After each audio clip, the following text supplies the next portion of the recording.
ప్రియమైన ప్రజలారా, మన గుంటూరు నుంచి అమరావతి వెళ్లే రోడ్లో నిన్న రాత్రి కురిసిన వానకి లామ్ దాటిన తర్వాత మనం చూస్తున్న పరిస్థితి.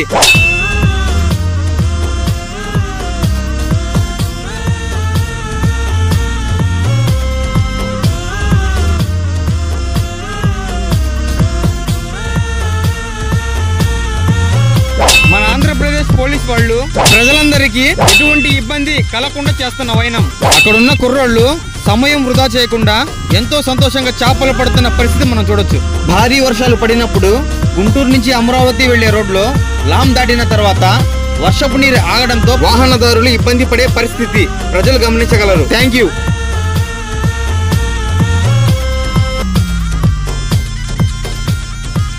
చిన్న బండి నుంచి పెద్ద లారీ దాకా ఒక్క వాహనం కూడా రోడ్డు దాటలేని పరిస్థితి. మరిన్ని వీడియోస్ కోసం మా ఛానల్ ని లైక్ చేసి, షేర్ చేసి, సబ్స్క్రైబ్ చేయండి.